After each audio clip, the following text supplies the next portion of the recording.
We're going to drive for dollars and kind of show a little bit about that process, what that looks like.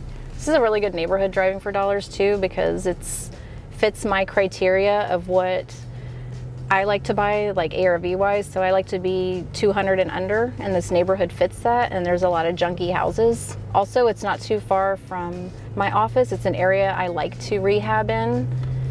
So another great thing too is driving for dollars in areas where you've bought properties. I just recently bought a property down the street. So once I fix that up, it'll be, you know, sold, and it'll be a great comp. So just look for, you know, some of those things, like when you're looking for areas to drive, like look for areas where you want to rehab or invest in. So there's certain things that I look for when I'm driving for dollars. I like going on trash day because you can see like houses that don't have the trash cans out. There could be something going on. I look for overgrown yards, obviously, newspapers in the driveway or in the yard. Also, like, look at the driveways because you can see if a car's been driving in there or not. A lot of times, you know, a house doesn't look that bad, but then you notice like there's a vehicle with like flat tires or something, or like the grass hasn't been driven on. So that car has a flat tire. See it? Sometimes you just get like a feeling about a house too. You know, if it looks vacant, like this one's definitely vacant, and it's also for sale by owner. So this is actually a great property. So what's going to happen here is use Propelio, the Driving for Dollars Propelio app. So this house will get tagged in that app, and then what we'll do is we will skip trace the owner and then text or give them a call and just see if they're interested in selling the house. You know, if we don't get a response from them, then we usually put them in a mail sequence. But the ones that are like really, really good, I call them the gold star houses. So, you know, we'll tag that like this is a gold star house. Like this house we need to find these people, we need to call them. And you know, we found is like the more challenging it is to find, it's actually the better the deal. So what I did was I just put the address, and because this one's for sale by owner, it actually has a little sign with a phone number on it. So I went ahead and noted that also. That way we can contact them directly. So that makes the skip tracing job a lot easier.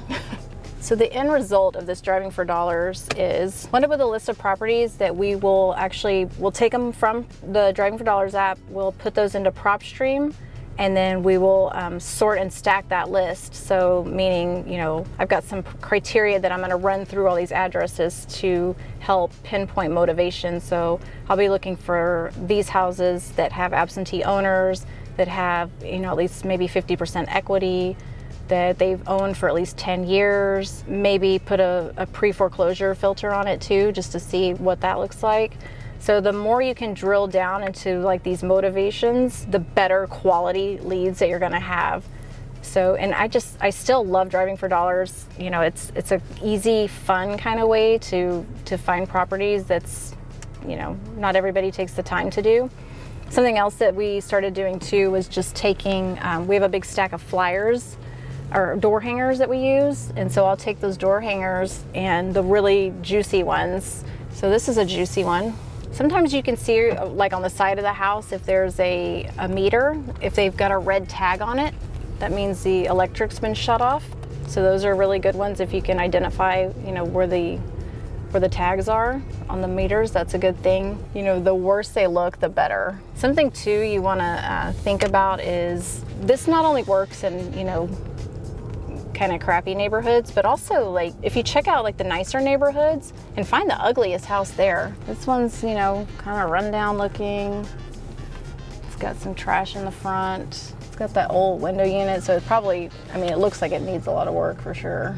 So when we're presenting this stuff to, you know, when we're contacting these people and we're talking to them about, you know, trying to see if they want to sell their house, they don't always want to sell, and we're not going to push that, but we're just trying to present it as, you know, if you're interested in selling, like this is an option for you, and we're trying to be a service provider.